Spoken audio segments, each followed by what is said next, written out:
Long before Buick became known for comfortable sedans and crossovers, the company was quietly responsible for some of the wildest, most technologically obsessed concept cars General Motors ever built. You've got a wagon designed to drive itself on highways that never existed, a mid-engine supercar tuned by McLaren, a dashboard with 14 onboard computers, before most people had ever touched a personal computer, and a windshield that could turn from clear to opaque at the push of a button. None of these cars ever reached a showroom, but together they tell the story of a brand that spent decades quietly redefining what a car could be. And in this video, we're counting down 8 of them. 1. Buick Century Cruiser Concept, 1969. Built on the chassis of the 1964 Firebird 4 concept, the Century Cruiser was Buick's attempt to imagine what long-distance travel would look like once America's highways became automated.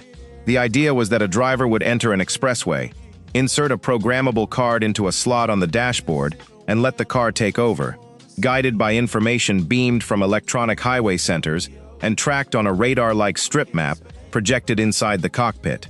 Manual control was still possible through pistol grips built into the armrests, but the whole point of the car was to make manual control unnecessary.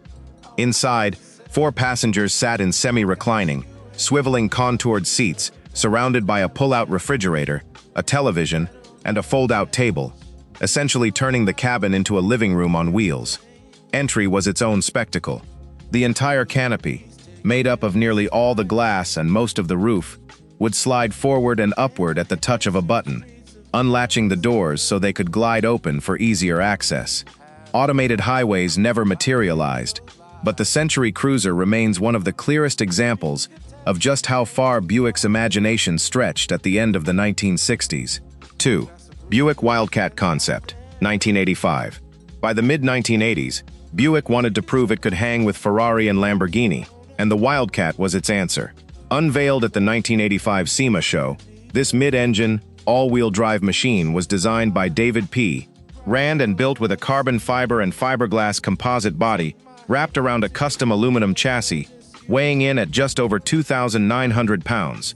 Power came from a 3.8-liter V6, co-developed with McLaren engines of Livonia, Michigan, featuring dual overhead camshafts, 24 valves, and sequential port fuel injection. Officially rated at 230 horsepower to satisfy emissions rules, reports at the time suggested the engine could produce closer to 360 horsepower unrestricted, numbers that put the Wildcat within a second of a Lamborghini Countach's 0 to 60 time, and only a few miles per hour off its top speed. The interior looked like something out of a fighter jet, with a spokeless steering wheel inspired by the Maserati Boomerang, a fixed digital gauge cluster at its center, a secondary screen showing G-forces and tire slippage, and a heads-up display projected onto the glass canopy. 2 examples were built, one purely for show and one fully functional test car that even served as a pace car on the kart/Indy car circuit. The Wildcat won the 1986 Car Design Award at the Turin Auto Show, but its complexity made it far too expensive to ever consider for production. 3.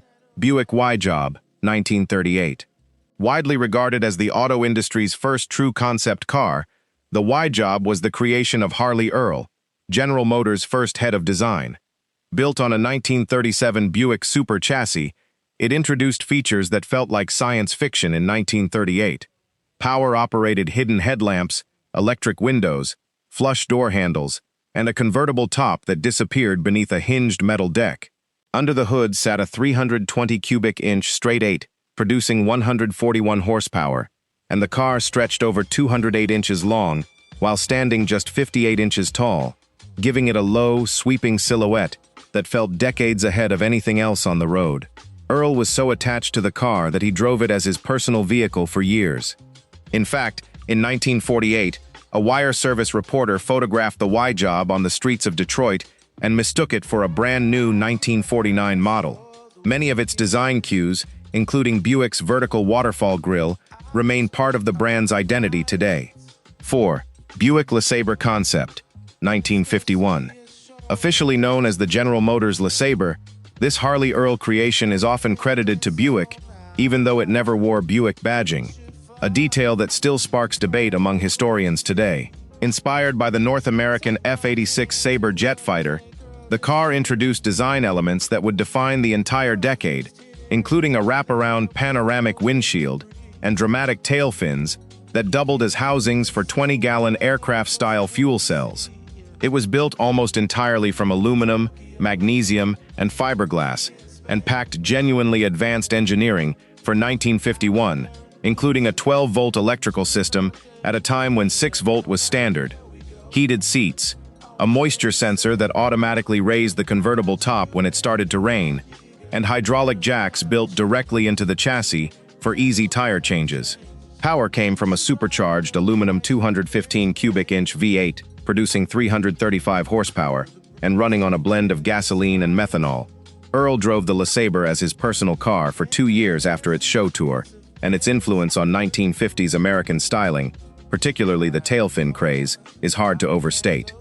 5. Buick XP300 Concept, 1951. Developed alongside the LeSabre and sharing much of its running gear, the XP300 was engineered by Charles Chain, GM's Vice President of Engineering, as his own take on Buick's future. Where the LeSabre reflected Harley Earl's flamboyant styling instincts, the XP300 leaned toward Chain's cleaner, more purposeful vision, one that ended up previewing the front-end design of the 1954 Buick lineup. It shared the same supercharged 215 cubic inch aluminum V8, rated at 335 horsepower and capable of running on gasoline or methanol, but weighed just 3,100 pounds thanks to extensive use of heat-treated aluminum body panels welded directly to its frame. Chain personally tested the car and claimed a top speed of 140 miles per hour, and he regularly drove it himself at speeds over 110 miles per hour. The XP300 borrowed a de Dion rear axle design straight from Grand Prix race cars of the era and featured its own set of hydraulic jacks for tire changes, along with push-button power windows and seats. It logged more than 10,000 miles of testing before eventually being donated to the Alfred P. Sloan Museum in Flint, Michigan, in 1966, where it remains today. 6. Buick Centurion Concept, 1956. Designed by a young Charles M. Jordan for GM's 1956 Motorama, the Centurion looked like nothing else on the show floor, and it hid an idea that wouldn't reach production cars for nearly 50 years. Instead of a rear-view mirror, the Centurion used a television camera mounted above the trunk that streamed live video to a small monitor built into the dashboard, effectively functioning as the world's first backup camera. The 6-pound, shock-resistant camera was supplied by University Broadcasting System and eliminated the need for both side and rear-view mirrors entirely.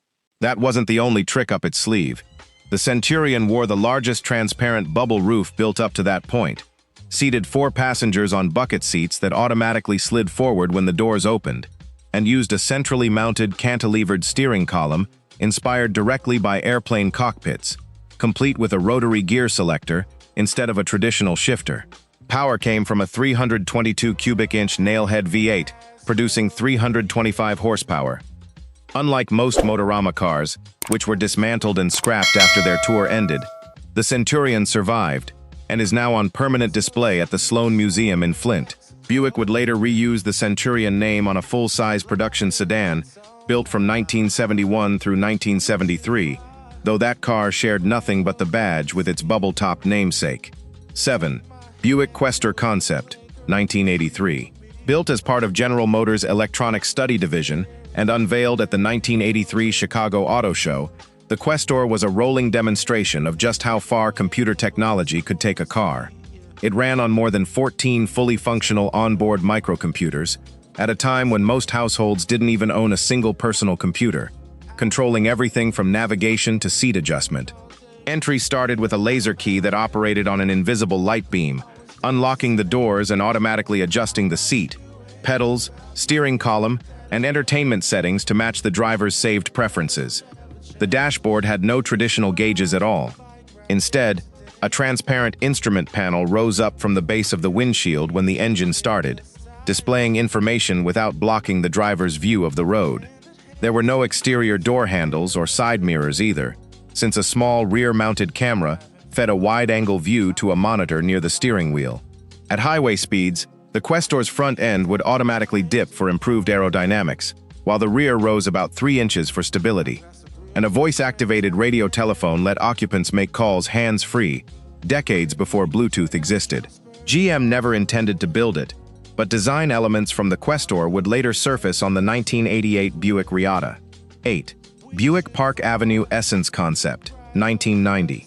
First shown in 1989 in a metallic light green finish, before later touring auto shows in white, the Essence was Buick's preview of where its flagship sedan was heading. Inside sat a wide, sweeping instrument panel housing a prototype Delco Navicar navigation system, an early glimpse of the GPS technology that would eventually become standard equipment across the industry. Power came from a then-new 185-horsepower version of Buick's 3800 V6. What made the Essence significant wasn't outrageous technology so much as its restraint. Its smooth, organic body lines, rounded greenhouse, and full-width tail lamps directly previewed the production Park Avenue that arrived for the 1991 model year, right down to the dollar grin grille that Buick would carry across much of its lineup through the decade. Journalists at the time nicknamed the resulting production car the American Jaguar for its resemblance to the contemporary XJ40, and much of that reputation traces directly back to the Essence's design language. Looking back across all 8 of these cars, one theme keeps repeating. Buick wasn't just decorating show floors, it was quietly testing ideas that automakers everywhere would eventually adopt, from backup cameras to onboard navigation to the wraparound windshield sitting in front of you right now. Most of these cars never got anywhere near a production line, but their fingerprints are all over the cars we drive today.